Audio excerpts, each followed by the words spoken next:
The Superscope Storyteller presents Goldilocks and the Three Bears. Once upon a time, there were 3 bears. They all lived in a house of their own, deep in the woods. There was a papa bear, a mama bear, and a wee baby bear. They each had a bowl for their porridge, a little bowl for the baby bear, a medium-sized bowl for the mama bear, and a great big bowl for the papa bear. And they each had a chair to sit in, a tiny chair for the baby bear, a middle-sized chair for the mama bear, and a big chair for the papa bear. And since all bears take naps, they each had a bed that was just the right size. Each morning, the mama bear made a big pot of porridge. But since it was always too hot to eat when she finished cooking it, they would pour the porridge into their bowls and then go for a walk in the woods while it cooled. One morning, just after the 3 bears had left to walk in the woods, a pretty little girl named Goldilocks passed by their house and looked in the window. Because she was a curious little girl, she decided to see if anyone was at home. Hello? Is anyone here? Finding nobody at home, she pushed open the front door and walked inside. The first thing she saw was the steaming bowls of porridge set out on the kitchen table to cool. Oh, somebody was having breakfast. I wonder if they would mind if I had something to eat. I am hungry. Since there was nobody there to tell her no, she sat down at the table and took a taste from the papa bear's bowl. Oh, this is too hot. I can't eat this. Oh, it's not so hot. Goldilocks, but found it was too cold for her. Then she tasted the baby bear's bowl. This is neither too hot nor too cold, but just right. And she ate the whole bowl of porridge.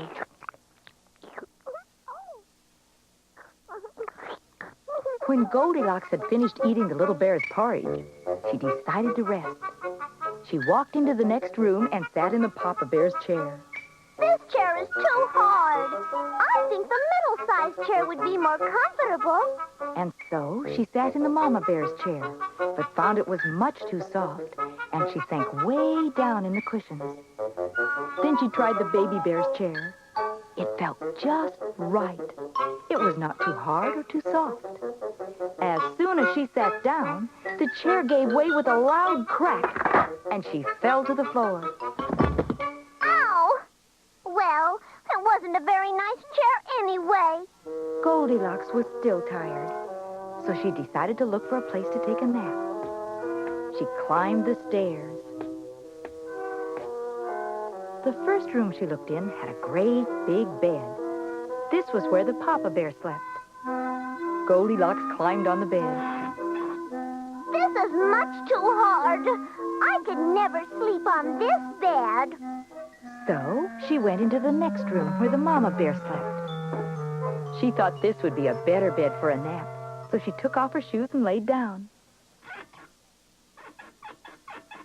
This bed is too soft. She put her shoes on and walked into the next room. There was the baby bear's bed.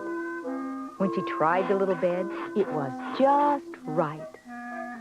Goldilocks fell fast asleep.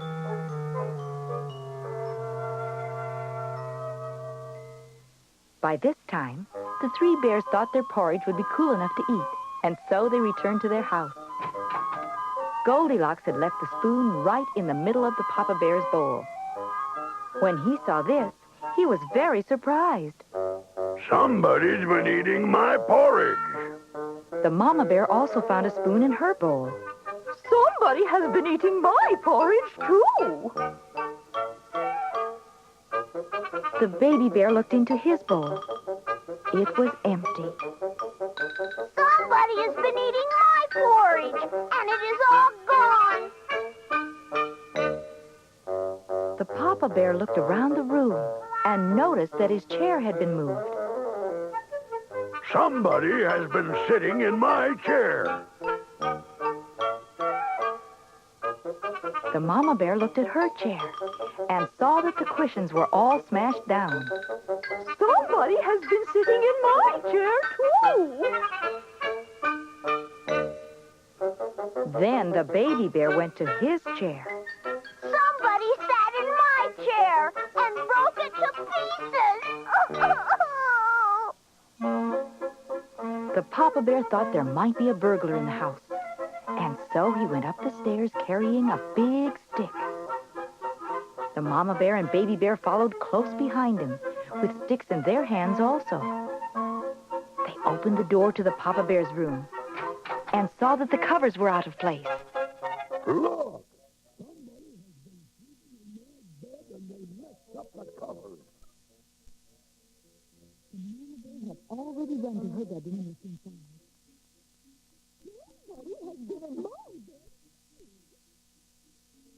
By now, the baby bear had gone to his room to look for the burglar.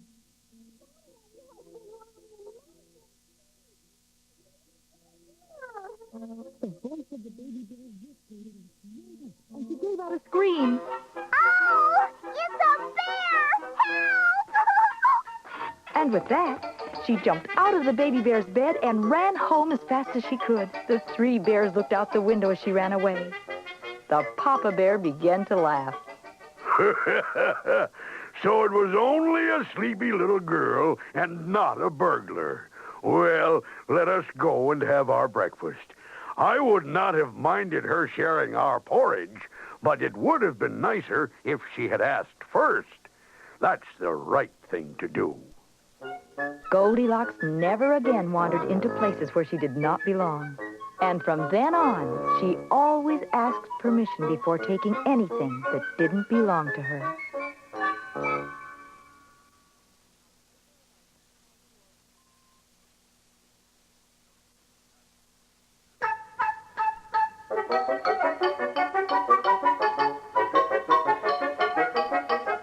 The Super Scope Storyteller presents The Three Little Pigs.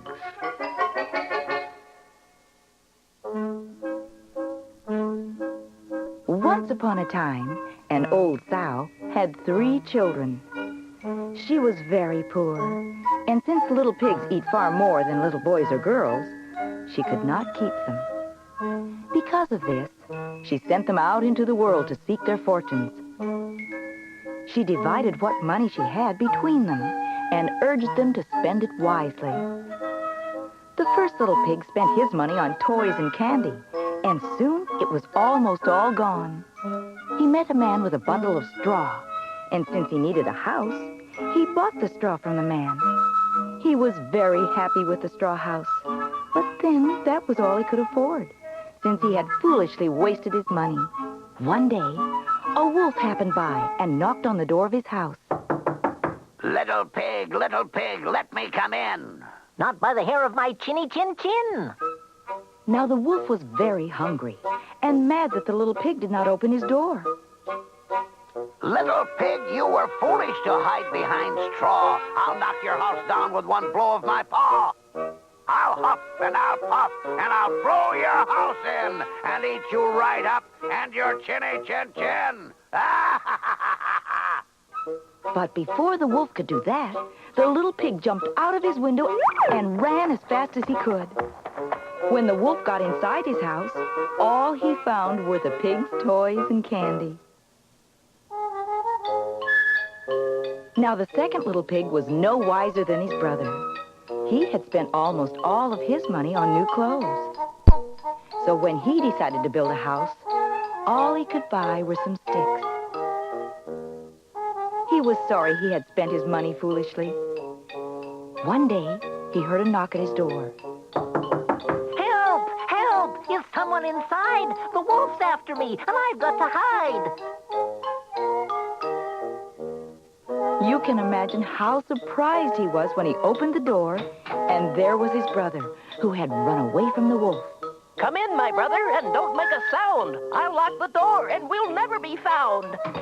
Now the wolf had been chasing the little pig all over the woods, and he followed him right up to the house made of sticks.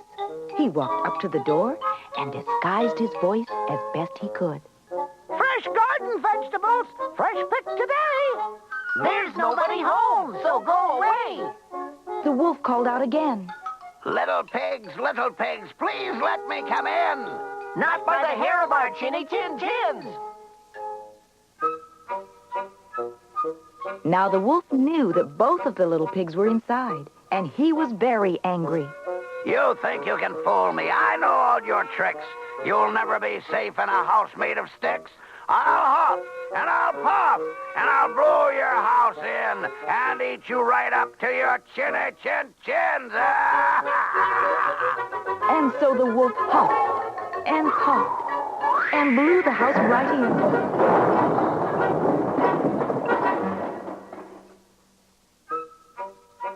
But the two little pigs were not there.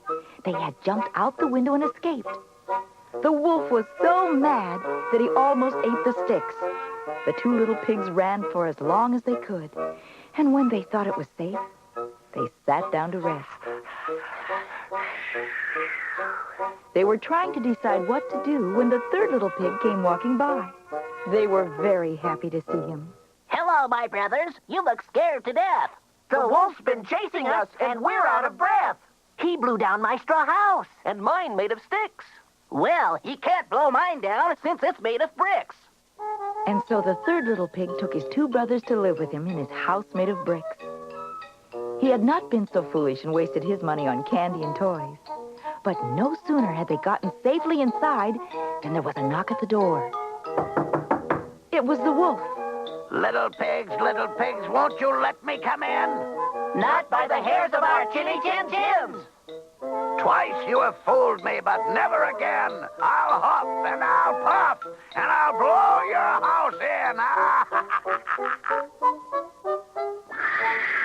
The wolf huffed and puffed with all his might, but the house would not come down. When he saw he couldn't blow it down, he decided to try another way. Little pigs, there's a field not far from here where sweet turnips grow all of the year.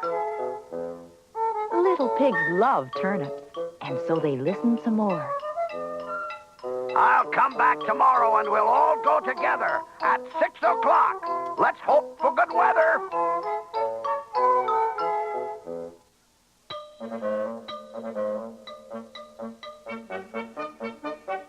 The little pigs agreed to meet the wolf the next morning. But instead of meeting him at 6 o'clock, they all got up at 5 o'clock and got the turnips before the wolf came.